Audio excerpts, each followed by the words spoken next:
apóstol San Pablo a los Efesios. Ya me decidí hace algún tiempecillo a compartir pues cada uno de los capítulos de esta carta, es decir, pues compartir, desestructurar un poco cada uno de los capítulos de esta carta, como digo. Ya sabéis que estuve hablando en el capítulo 1, el capítulo 2, hoy toca el capítulo 3. Un momentito, por favor.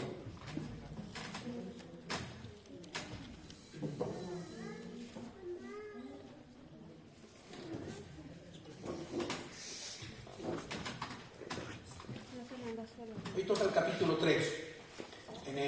La fuente extrabíblica que yo he estado usando para estudiar un poco, evidentemente, pues desglosa estos capítulos de la carta del apóstol Pablo a los Efesios. Por capítulo, pues pone a la iglesia comparada con algo, ¿vale? Ya sabéis que estuve en el capítulo 1 hablando de la iglesia comparada con un cuerpo. Se compara en el versículo 1:23, ahí es donde encontramos en el capítulo 1, recapitulando, ¿verdad? Donde se compara la iglesia con un cuerpo, evidentemente. En este primer capítulo se habla del origen de la iglesia, pongo un contexto, ¿vale? En el capítulo 2 habla de la edificación de la iglesia y en el capítulo 3 habla de la función de la iglesia, que es lo que toca hoy. Pues bien, en el capítulo 1, en el origen de la iglesia, se compara, capítulo 1, versículo 23, a la iglesia con un cuerpo, ¿vale?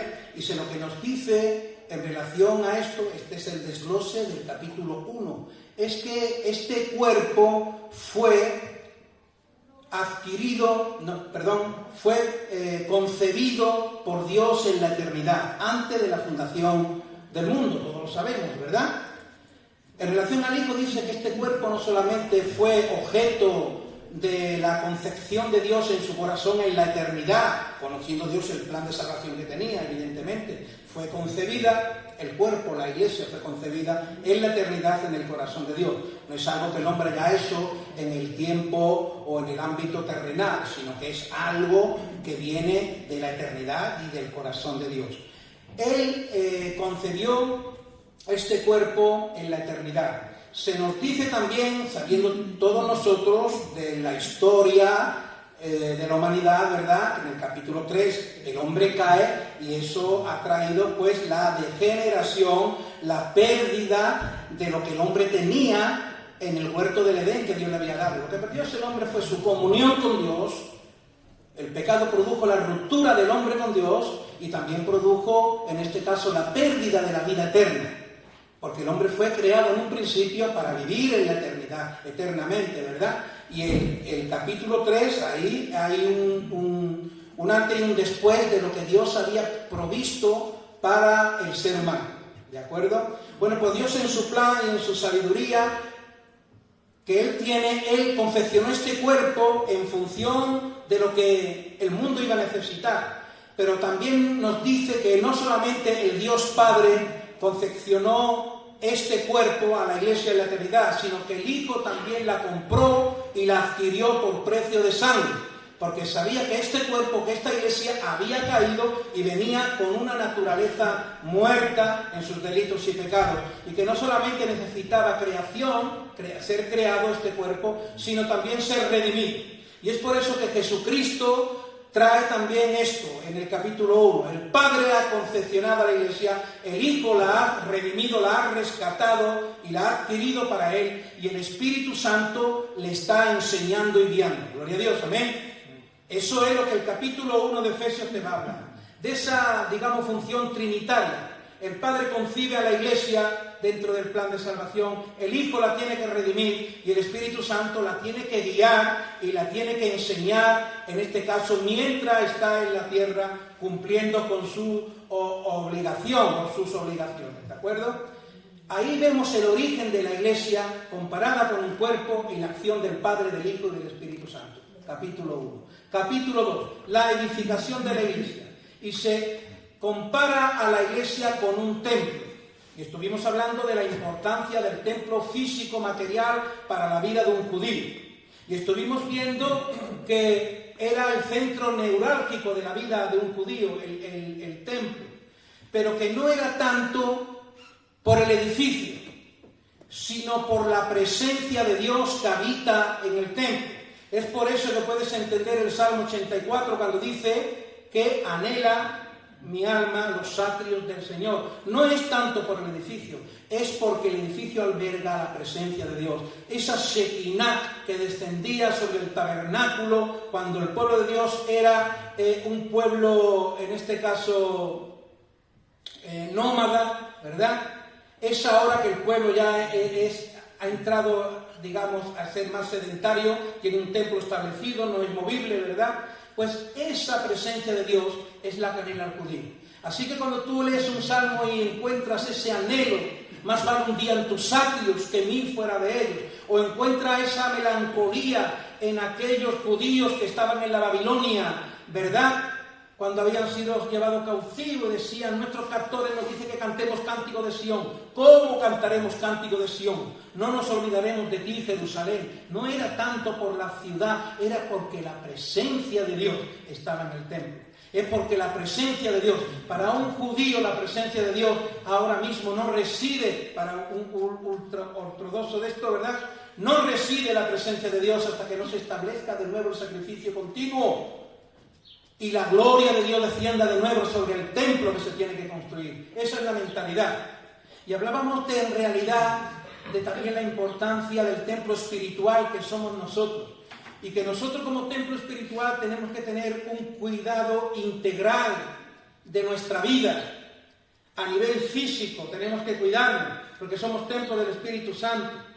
Y tenemos que tener mucho cuidado en el cuidado físico de nuestro cuerpo. También en el cuidado psíquico de nuestro pensamiento. Teniendo un pensamiento saludable, sano, como Dios quiere, ¿verdad? Y también, evidentemente, como templo espiritual. Nuestra vida ha de ser una adoración.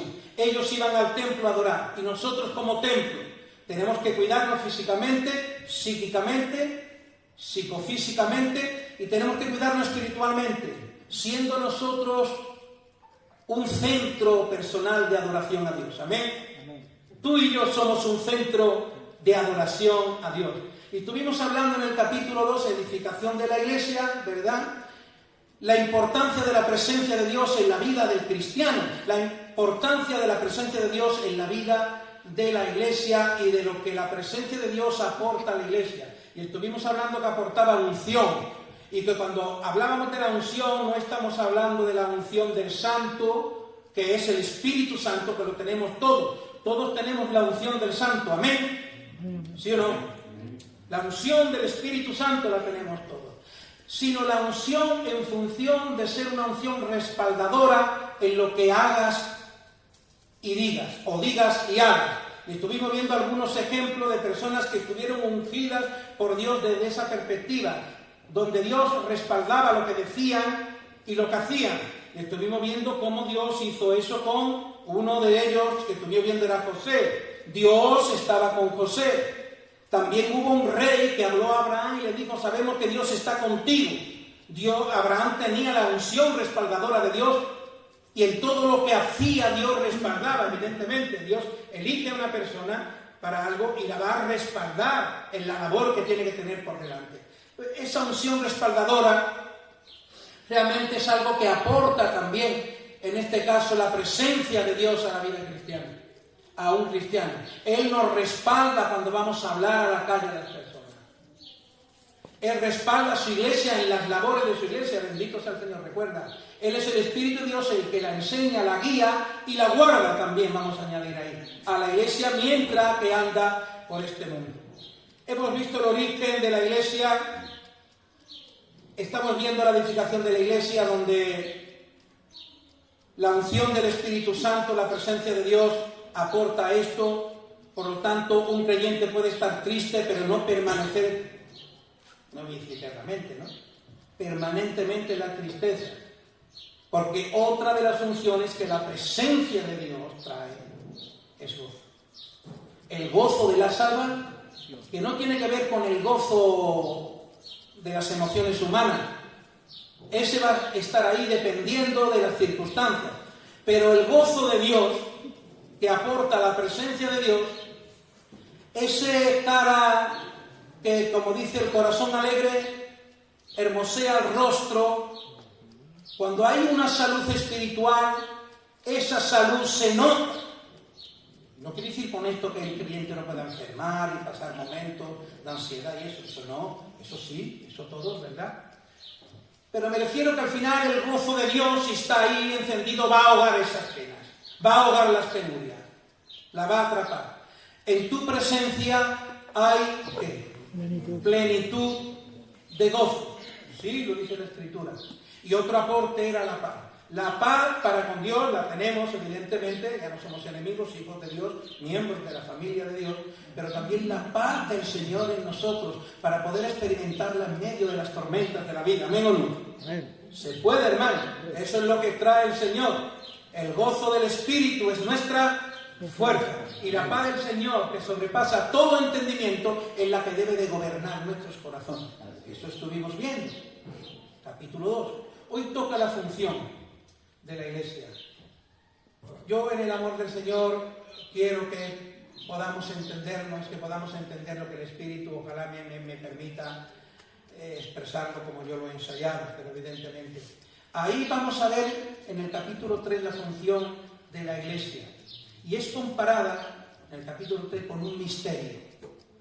Hoy vamos a hablar de la Iglesia comparada con un misterio. ¿Por qué un misterio? Y vamos a ver el cuándo de ese misterio, el qué de ese misterio, el quién de ese misterio y el porqué de ese misterio, como introducción.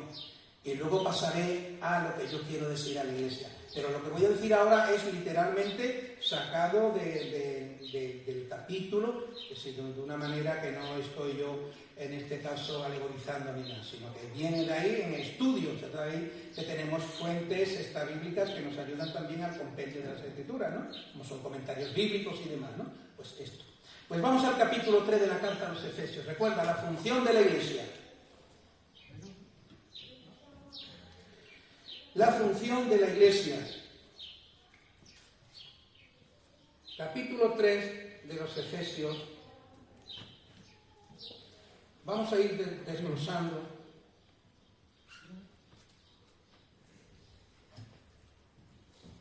Capítulo 3, Efesios. Mi Biblia de estudio es una Harper Caribe de 27 años ya conmigo. Esto me lo forraron Israel de San Lucas, no sé si lo conocéis, ¿sí, no?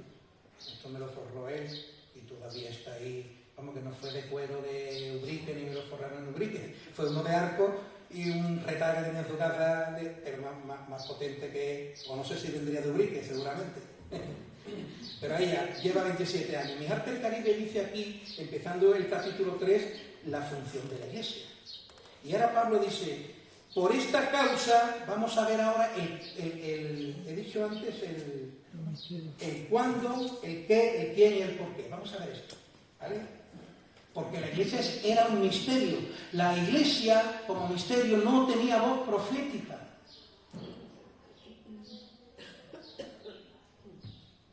¿Se me entiende lo que quiero decir? Era algo que estaba velado. El ministerio de la Iglesia, que lo inicia Pablo, evidentemente, era algo velado. ¿Qué es algo velado? Algo que no ha sido, en este caso. ¿Cómo hay otros eventos o personas que tuvieron su voz profética en el Antiguo Testamento? Pero esto no. Esto era un misterio. Te explico. Era algo que estaba velado hasta a los ángeles. Hasta el ministerio angelical, que ya opera desde antes de la fundación de la Iglesia en la tierra, ya opera en relación al plan de salvación de Dios. Los ángeles operan a nuestro favor, ¿amén o no? Son espíritus ministradores de nuestras vidas, dice la palabra del Señor. Pero el ministerio angelical está activo desde antes del ministerio de la Iglesia. Pero ¿por qué es un misterio? Aquí es comparado con un misterio porque es algo velado. Vamos a ver cuándo se desvela esto. ¿Cuándo se desvela esta realidad? Que yo voy a decir cuál es, cuando toque el qué de este misterio. Bueno, ¿qué trae? ¿Qué mensaje, qué información trae este misterio? ¿Para quién? Pues vamos a ver. Pero ¿cuándo? Dice ahí la palabra, lo vamos a ver en los 3 primeros versículos. Dice ahí la palabra, por esta causa yo, Pablo, prisionero de Cristo Jesús por vosotros, los gentiles. Eso es una palabra ya importante, gentiles. Dice, si es que habéis oído, ya se había desvelado. Recuerda que estamos en el libro de Efesios en el tiempo de los Hechos. Vamos a ver en el capítulo 9 del apóstol Pablo dónde empieza el desvelo de este misterio. Y dice aquí, si es que habéis oído de la administración de la gracia de Dios que me ha dado para con vosotros. Que por revelación me fue declarado ¿el qué? El misterio. Era un misterio. Misterio que en otras generaciones, aquí viene el cuándo. En otras generaciones no se dio a conocer a los hijos de los hombres, como ahora es revelado a sus santos apóstoles y profetas por el Espíritu. Así que no tenía voz profética.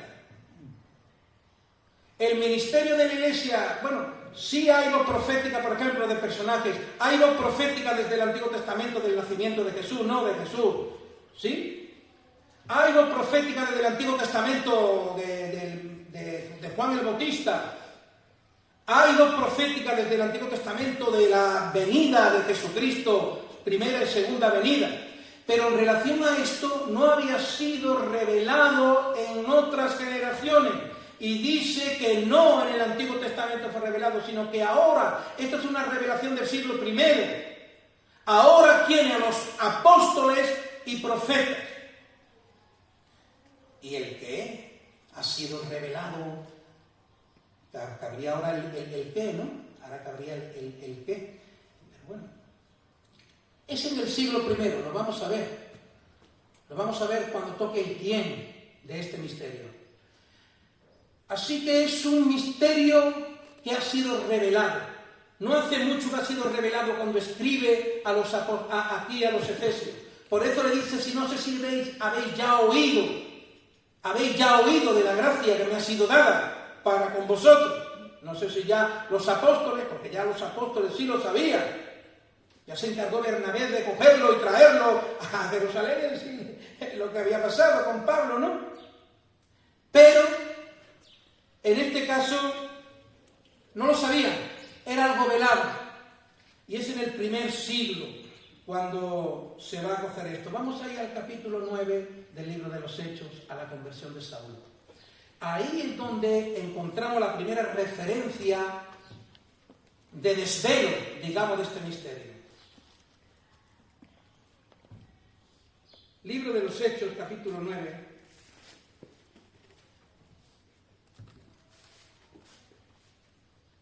Todos conocemos, ¿verdad?, la conversión del apóstol Pablo, ¿no?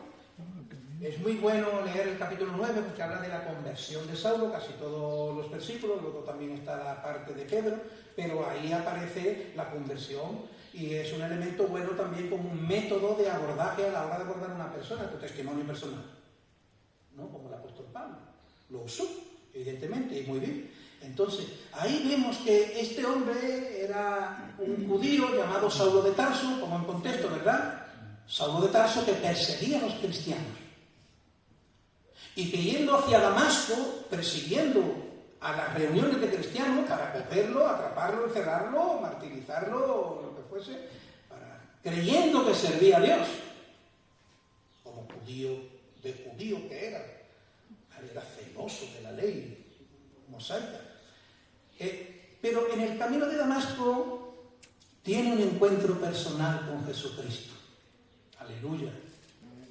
Como tú y yo lo tuvimos también. Amén. Y cae del caballo por la luz cegadora de la revelación de Dios, de Jesucristo resucitado, del Cristo resucitado, cae al suelo. Y el Cristo resucitado le habla, le dice, Saulo, Saulo, ¿por qué me persigues? Dura cosa te es dar cosas contra el aguijón. Yo soy Jesús de Nazaret. le dice a Cristo resucitado, dice: yo soy Jesús de Nazaret, a quien tú persigues. Así que Pablo tiene la experiencia, Dios se le revela ahí y lo manda ahora, y aquí viene el primer desvelo profético. Cuando llega a la casa, lo manda a la ciudad, dice: allí habrá un anciano, Ananías, un discípulo anciano, que él va a orar por ti, porque en la manifestación de la presencia de Dios pues le habían salido como escamas, le había entrado una especie de ceguera, por la gloria del resplandor, evidentemente supongo que sería por eso, pues los ojos no veía, estaba ciego.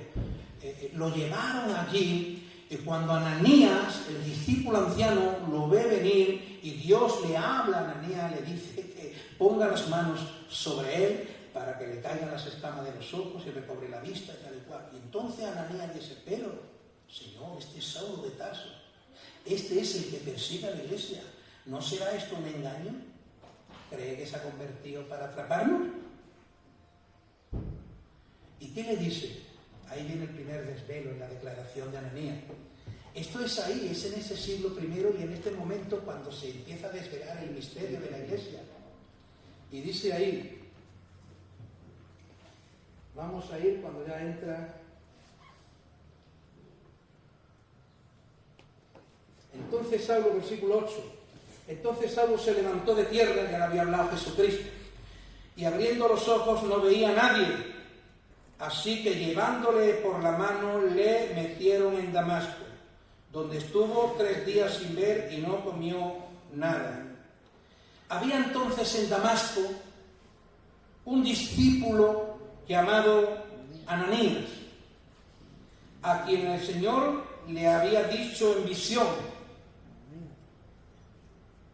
Ananías, y él respondió: heme aquí, Señor. ¿Cómo hay que responder cuando el Señor es el que nos habla? ¿Cuál es eso forma parte de la itinerancia de la iglesia, que es de lo que quiero hablar. Heme aquí.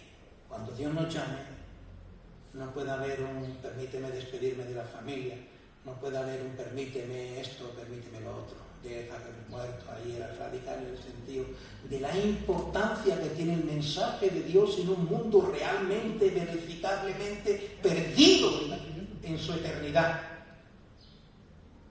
Un mundo que necesita que las cadenas de la muerte eterna sean rotas en sus vidas, como fueron rotas en nuestras vidas. Las cadenas de la muerte se rompieron y Dios nos dio salvación y vida eterna. Amén o no. Ante la urgencia de ese mensaje no cabe otra cosa. Por eso el Señor en esa parábola, pues de manera muy radical dice esto. Por la importancia del mensaje en el contexto en el que nos encontramos. No podemos perder el tiempo, o no deberíamos perder el tiempo en función de esta grandísima verdad, hermanos. Entonces, ahí dice... Y él, aquí, Ananías, y él respondió aquí, Señor, y el Señor le dijo: levántate y ve a la calle que se llama Derecha y busca en casa de Judas a uno llamado Saulo, de Tarso. Había tenido la experiencia, estaba allí. De Tarso, porque he aquí él ora. Y ha visto, recuerda que Pablo en esos momentos se le ha caído su religión. Recuerda que lo que creía hasta ese momento se le ha caído, sí. Su mente necesitaba ser reestructurada, su pensamiento necesitaba reestructurar su pensamiento moral y religioso, porque se le había caído todo, como a ti y a mí cuando conocimos al Señor. Toda esa religión tradicional, católica, romana, todo aquello que nosotros nos hicieron hacer, bautismo, confirmación, comunión, todo ese tipo de cosas que no son bíblicas, todo ese tipo de cosas que parte del dogma del sistema católico religioso, que no es de la voluntad del Señor, y que los creyentes debemos ser muy consecuentes con nuestra fe. Ahí lo dejo, ¿vale? No era del Señor. Y él dice aquí, se le había caído el pensamiento, y él está allí orando, porque ha tenido una experiencia, Jesús se le ha revelado, y él está orando, le dice a Ananías: voy a buscar allí en aquella calle, y ahí este hombre está orando. Y dice, y ha visto en visión llamado Saulo de Tarso, porque he aquí él ora, y ha visto en visión a un varón llamado Ananías. El Señor le había mostrado a Pablo que está orando, pues a Ananías, al varón, dice, ¿no? Llamado Ananías, que entra y le pone las manos encima para que recobre la vista. Eso le dice el Señor a Ananías: ve allí, tal y cual, porque este hombre ha visto una visión, yo ya he puesto una visión para que te reciba a ti, y tú pongas las manos y reciba la vista. ¿Y qué dice ahí entonces Ananías? Entonces Ananías respondió: Señor, he oído de muchos acerca de este hombre, cuántos males ha hecho a tus santos en Jerusalén. Y aún aquí tiene autoridad de los principales sacerdotes para prender a todos los que invoquen tu nombre. ¿Y qué le dice el Señor a Ananías? Ahí viene el desvelo, el primer desvelo del misterio glorioso de la Iglesia de Jesucristo. Bendito sea su nombre. Entonces dice, el Señor le dijo: ve, porque ¿qué? Instrumento escogido me es este para llevar mi nombre en presencia de los gentiles, de los reyes y también de los judíos. Pero a Pablo se le dio un ministerio. Aquí encontramos también el quién. Hemos visto, ¿verdad?, el cuándo. En este tiempo se desvela el misterio de la Iglesia. Cómo en el proceso, cuál ha sido el proceso.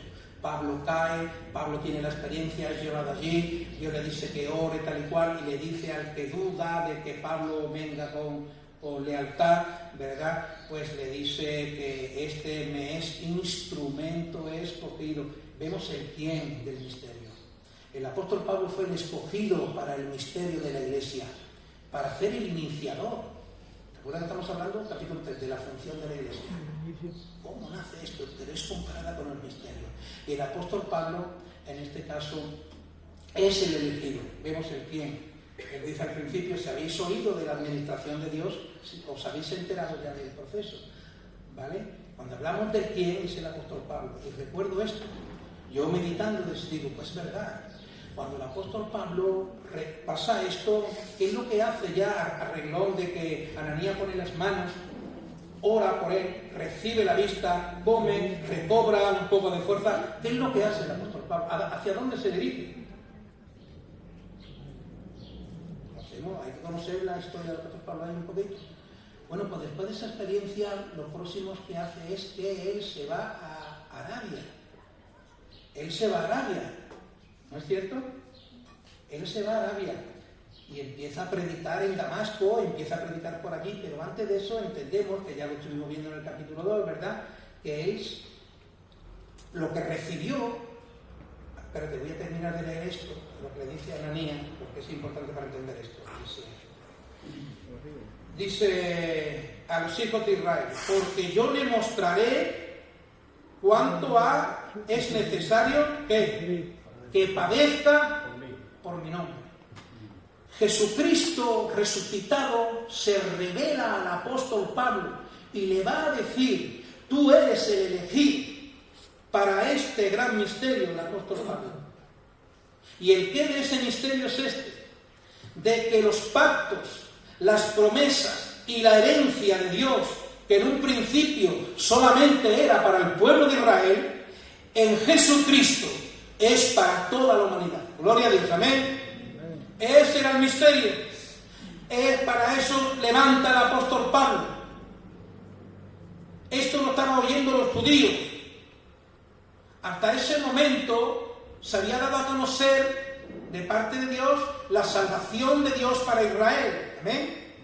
No se había dado a conocer para en este caso, los gentiles. Evidentemente ahí se desvela el misterio. Y cuando él llega a Arabia, cuentan algunos, una posición es que antes de empezar a predicar allí, que se dice que fue los primeros pasos evangelísticos del apóstol Pablo, antes de sus viajes misioneros, evidentemente, sus primeras incursiones evangelísticas fue después de caerse del caballo de Ananías, de irse al desierto, donde yo creo que Jesucristo resucitado se le revela, y le revela lo que él quiere hacer con él y lo que ha de padecer por su nombre.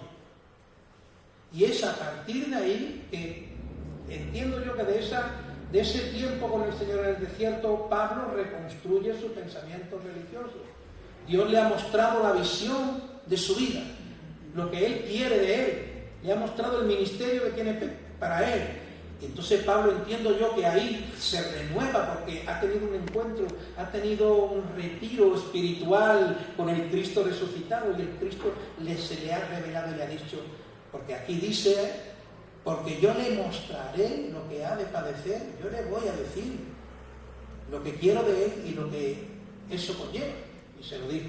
Yo creo que Pablo reconstruye su pensamiento moral y religioso ahí, se levanta renovado porque ha estado en la presencia del Cristo resucitado. Cristo resucitado le ha dado la visión, le ha dado la fuerza, y Pablo ha comenzado en Damasco a predicar, de manera que dice que ya lo quería, y los discípulos que tuvieron que hacer con él, bajarlo por un muro ahí, por una cuerda de noche, y que saliera de allí porque lo querían ya matar, tanto judíos como gentiles. Ya lo querían matar. Pero ya Pablo empezó con esa fuerza evangelística a raíz de ese encuentro con el Señor Jesucristo. ¿El por qué? Pues bien, vamos a ver también el por qué. Vamos a ir al capítulo 3 del Efesios. Esto es desglosando esto. Lo que yo quiero decir a la iglesia es otra cosa ahora. Bueno, guardar relación. Entonces podríamos decir que es introductorio, luego no tardo mucho, ¿verdad? No te rías, que es cierto. Es cierto. Vamos a ver el porqué del misterio. Hemos visto el cuándo del misterio, el primer siglo, el qué del misterio, que ahora en Cristo Jesús. Pactos, promesas y herencia también alcanza a los gentiles. Hemos visto que ese ministerio es dado al apóstol Pablo, y ahora vemos el porqué de ese misterio. Y dice ahí en el versículo 10 al 13, dice, para que la multiforme sabiduría de Dios sea ahora dada a conocer por medio de la Iglesia. ¿Por medio de quién? Porque ahora hablamos de la función de la Iglesia. La función de la Iglesia. Métete siempre los subrayones grandes, digamos, o los puntos grandes, ¿no? Recuerda que cuando hemos hablado del origen, allí está el origen. Cuando hemos hablado de la edificación, hablamos del templo espiritual y físico y de la presencia de Dios en la vida cristiana. Ahora toca la función de la Iglesia, porque la Iglesia tiene una función, amén, dada al apóstol Pablo, que alcanza a la salvación de los gentiles, y que Pablo es el iniciador de eso, pero que la responsabilidad es compartida con la Iglesia, porque la Iglesia va a ser luego la continuista del ministerio paulino, evidentemente. Ya Pablo deja caer, lo llama de una manera, ¿cómo lo llama? El ministerio de la reconciliación. Cuando yo ya no pueda, o ya me maten, o porque supongo que le dijo también que vas a morir por mí, en su momento. Lo preparó, le dijo la verdad, el Cristo resucitado. Pero ya dice, cuando yo no estoy, la Iglesia es la continuista, ¿verdad? De la función, que cuál es. ¿Y qué hace la Iglesia? Ahora yo lo hablo, ya termino esto ahí, y hablo de esto. Dice, esto es difícil de explicarlo, yo no sé, para que yo entiendo que también tengo, como dice, ¿no? También yo tengo el Espíritu, y revela, ¿no? Por iluminación. Pero yo creo también aquí que cuando está hablando para que la multiforme sabiduría de Dios sea manifestada por medio de la Iglesia a los santos ángeles, tal cual. Pedro lo podría explicar mejor que yo, porque sabe más que yo de Biblia. Es verdad, y a lo mejor no es consonante, pero yo creo que esto era un ministerio que estaba velado hasta los ángeles, no lo sabían los ángeles. Entonces ahora, por medio del ministerio de la acción de Pablo, de la acción de la Iglesia en el mundo, se iba a levantar otro ministerio en relación al plan de salvación de Dios. Ya no solamente eran los ángeles quienes tenían un ministerio que obraba en función del plan de salvación de Dios para el mundo, en la sabiduría de Dios, en el plan inicial desde la eternidad, sabiendo que se iba a perder y todo lo que había que ocurrir para que el hombre volviese a recuperar lo que perdió en el Edén, porque la Biblia no es más que la historia de la humanidad, del hombre recuperando por por medio de Jesucristo lo que perdió en el Edén. Porque por medio de Jesucristo se nos devolvió la vida eterna y la relación con Dios. Amén, gloria al Señor. ¿Cómo no vamos a servirle a Él? Amén. ¿Cómo no vamos a servirle? ¿Cómo no va a haber un día aquí? ¿Cómo no vamos a hacer honor a nuestra itinerancia, que es de lo que yo quiero hablar? Y tú dirás, ¿qué palabra es esta? Yo te la explico. Hablaremos de la Iglesia y su itinerancia, la itinerancia de la Iglesia. La itinerancia de la Iglesia, voy a decir mejor del cristiano porque a veces cuando digo Iglesia lo confundimos. Cuando es la itinerancia cristiana, se tiene que ejercer. Tú y yo tenemos que ejercer la itinerancia que nos ha sido, en este caso, dada en responsabilidad y que hemos heredado como ministerio de parte del apóstol Pablo. Así que, bueno, pues de alguna manera dice aquí eso, ¿vale? Dice, para que la multiforme sabiduría de Dios sea ahora dada a conocer por medio de la Iglesia a los principados y potestades en los lugares celestiales. ¿Sí? Para que los ángeles y demonios también, ¿verdad? Pues conozcan, sepan, porque era algo velado, de la gracia que le ha sido dada a los hombres en relación a la salvación. Porque era algo que los ángeles no lo sabían. Pues era la Iglesia la encargada, por medio de su actividad, de que, en este caso, manifestar a los ángeles la función que ella tenía ahora. Pues bien, hermano, dicho esto, el énfasis de la función de la Iglesia, hemos desglosado el capítulo 3, ¿vale? En esto, ahí vemos a grandes rasgos el punto principal, función de la Iglesia, comparada con un misterio. Y hemos desvelado el misterio en el cuándo se da a conocer ese misterio, siglo I, el qué de ese misterio, que anuncia ese misterio, que la salvación en Cristo ahora es para todos, el quién de ese ministerio se les ha dado al apóstol Pablo cuando cae en camino de Damasco y Dios lo llama al servicio, y hemos visto el porqué para que la Iglesia dé a conocer a ángeles, pero también dé a conocer al mundo perdido lo que Dios ha planeado para las personas, lo que Dios ha planeado para las personas. Entonces la función principal es la itinerancia. ¿Qué dice el diccionario de la itinerancia? Cuando se habla de la itinerancia, ¿alguien sabe el significado de itinerancia? Es una palabra muy familiarizada con las misiones. Por lo que he averiguado desde la perspectiva católica, a veces se habla de itinerancia es misional. Es misional. Supongo que desde nuestro punto de vista también, yo no he indagado más, me he quedado aquí en la punta del iceberg de todo esto. Pero es importante la itinerancia. Algo itinerante es algo que está en movimiento. ¿Se acuerda que estoy hablando ahora de ti? La itinerancia de tu vida. Y de la mía. Pero recógelo en el nombre de Jesús, lo que yo vaya a decir en el amor del Señor. Porque la Iglesia tiene que hacer honor a su itinerancia. La itinerancia tiene que ver con algo que se mueve, con algo que está inmóvil, con algo que es dinámico y no estático. ¿Vale? La vida cristiana no puede ser estática, ha de ser dinámica, ha de ser honor a la itinerancia que ha recibido de parte de hermanos que murieron por el Evangelio, ¿amén o no?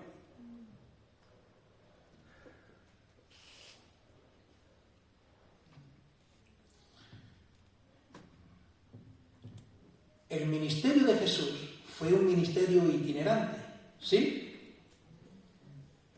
Jesús no estaba estático en un sitio, aquí, templo físico, aquí, estático, aquí estoy estático, vengo el domingo. Es para los que vienen el domingo, hermano, y nada más. No puedo aplicar esto a él, porque es itinerante. No puedo aplicar esto a cualquiera que esté sirviendo. No puedo aplicarle eso a Paco. No puedo aplicarle eso a David. No puedo aplicar eso a aquellos que estén sirviendo en algo. Digo esto. Cristo fue itinerante. No estaba estático. Había una dinámica. Otra cosa importante de la itinerancia es la Iglesia con la mochila puesta. Me gusta esa expresión. La iglesia con la mochila puesta. Es decir, el creyente de iglesia de hoy en día, cuando sale hoy de aquí, del culto, debe de recoger su mochila de labores semanales que está en la puerta. O debiera cargar por la mochila. ¿O no? ¿Sí? La renovación de una iglesia, vemos en la palabra de Dios, la renovación de la iglesia reside en dos cosas fundamentales. En el ejercicio de los dones ministeriales, aparece en Efesios, capítulo 4 creo que es, ¿verdad? Y él mismo constituyó, ¿qué? Apóstoles, profetas, evangelistas, pastores y maestros. Son dones ministeriales, hay que darle gracias a Dios por los dones ministeriales, amén o no. Y orar por ellos más que otra cosa, amén o no. Porque son puestos para la edificación de la iglesia. Pero también la iglesia se renueva en su función dinámica, no estática. Hay creyentes estáticos y dinámicos, diría yo. ¿No? Siempre hay de dos tipos, igual que en cuanto a la ofrenda había cainistas y abelistas. La ofrenda había cainistas y abelistas. Bueno, pues también hay este tipo en la iglesia. Hay creyentes estáticos, que no es lo que Dios quiere, ni te llevan una plenitud de vida en Cristo. Y hay creyentes dinámicos, que están en movimiento, que se mueven. Sobre todo, en la otra cosa que yo voy a decir, la otra manera de edificar a la iglesia no es solamente a través de los dones ministeriales, sino de los dones espirituales que Dios ha derramado en su pueblo. Amén o no. No hay aquí ningún nacido de nuevo que haya degustado la benignidad del Señor, es decir, que haya nacido de nuevo, que no tenga dones espirituales dados por el Señor. Sí, aunque tú te creas que no. Tú tienes uno o más dones espirituales dados por el Espíritu Santo. Son los charis, los dones del Espíritu Santo que están en tu vida. ¿Lo dice eso en la Escritura? ¿Cuál es mi obligación? Descubrirlo y ponerlo en funcionamiento para la edificación de la iglesia. ¿Es así o no? Yo no sé si me estoy equivocando, que alguien me lo diga. Pero creo que eso es así. Y hay dones adquiridos desde el vientre de nuestra madre que Dios nos ha dado. Todos los talentos y dones adquiridos desde el vientre de tu madre, que has adquirido porque has aprendido a tocar la guitarra o lo que sea, tú eres albañil y lo haces bien, pintor, todo eso debe de estar puesto al servicio de la iglesia del Señor. Es lo que dice la Escritura, dinamismo, movimiento. Recuerda que en mi casa nace el culto, olvídate. Eso no es lo que Dios quiere para mí, ni lo que Dios quiere para ti. Eso es una desgracia en la vida cristiana. Lo digo así, porque no te lleva a experimentar la plenitud de las cosas de Dios.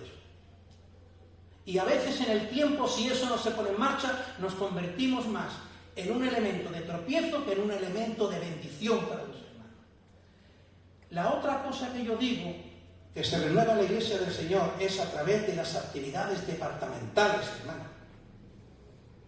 Una iglesia se edifica a través de los dones ministeriales, de los dones espirituales.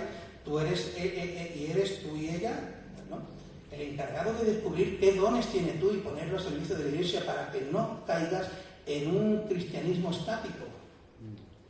El cristianismo estático no llega a ningún sitio. No es bien ni para ti ni para lo que te rodea, sino un cristianismo dinámico, itinerante. Y luego también se edifica la iglesia por medio de las labores departamentales. Esto es muy importante también, hermano. Amén. Recibe la exhortación si la quieres recibir, si no es problema tuyo. Pero yo lo que digo es en el amor del Señor. Si no hay nada malo, oscuro, agrio en mi vida a la hora de decirte esto, no. Ni te lo tomes tómatelo como lo que es, una exhortación de parte de la palabra de Dios, de parte del Señor, amén o no. No como una agresión. No como una agresión, hermano, todo lo contrario. Como un elemento de despertar. Y si yo estuviera así, pues yo no quisiera estar así. Pero eso tiene que darse en nosotros. Por mi vida espiritual, por mi familia y por la iglesia. Tengo algo que decir que vosotros no sabéis. La comunión, ¿no? Sí, termino. Termino, hermano. Las labores departamentales. Sí, te lo voy a decir a ti y a mí, pero sí, cierro los ojos y digo a ti. Nosotros tenemos que apoyar y colaborar de forma dinámica con las actividades departamentales de la Iglesia. Eso forma parte de la mochila que tú y yo nos llevamos de aquí cuando salimos hoy de aquí. Si tú no te llevas tu mochila, pues nos vemos el domingo. Recuerda que no es voluntad de Dios eso, ni voluntad de los pastores, evidentemente, pero no se obliga a nadie. Esto tiene que ser entendido, evidentemente, en lo personal con el Espíritu. Pero si no estás conforme con tu dimensión de vida cristiana, y muchos de nosotros debemos confesar, no estamos conformes, incluso reconocemos que yo no estoy como debiera, solo Señor, pero ¿qué hacemos? Tenemos que hacerlo. No te vayas hoy sin tu mochila. Hay que apoyar los departamentos que estén funcionales. Hay que apoyar el departamento, por ejemplo, de damas. ¿Ven? ¿Sí o no? ¿Tú crees que eso lo quiere Dios? Recuerda, ahora ya en una sinceridad con Dios, ahí que te coja a Dios y la conciencia, que te ten tu Damasco ahí, donde Dios te revele que quieres que en la medida de lo posible, si puedes, asistas. Departamento de oración. Yo no es por excusa, pero es cierto, no vivo aquí. Si yo viviese aquí, yo estaría en relación con departamentos de hombres, apoyando y participando ahí. Y no me olvidaría otra cosa, ni trabajo, ni estudios, ni nada. Yo estaría ahí, trabajando en los departamentos de la Iglesia. Recuerda que nos amamos a nosotros o no. Yo estaría ahí. Las asociaciones necesitan tu apoyo y tu participación, porque esa es la mochila laboral que nosotros tenemos. Por medio de las asociaciones estamos en un punto ahí, metido en una zona de Jerez, queriendo trabajar. Ahora hay que estructurar bien el trabajo para que lo haya. Pero eso, si nos quitan eso, ¿qué hacemos? Si nos quitan las reuniones departamentales, hay que existir. Si hasta ahora, yo espero que si hasta ahora hay 7, 8 hermanas, a partir de ahora haya 18 o 20 hermanas en las reuniones departamentales. Yo espero que las reuniones de oración no hayan 3 o 4 cuando yo estaba era 4, pero ahora son 3. Que hay que seguir, amén. Pero eso hay que apoyarlo. Y si no es causa mayor, y causa mayor son 2, no son más. Trabajo que te impide ir, y enfermedad no leve, porque con la enfermedad leve hacemos otras cosas, pero para la Iglesia estoy enfermo. Enfermedad y trabajo. Todo aquello que no sea otra cosa tiene que hacer un ejercicio de mayordomía de nuestro tiempo y darle prioridad a las cosas que tienen prioridad. Tiene prioridad la familia, tiene prioridad el trabajo, tiene prioridad nuestra Iglesia, que somos nosotros, amén o no. Entonces eso tenemos que despertar a esto, hermano. Permíteme la exhortación en el amor del Señor y yo a mí mismo. Y aun viviendo lejos, siempre que pueda voy a acudir a las reuniones de oración de nuevo, pero las asociaciones necesitan tu presencia, tu participación.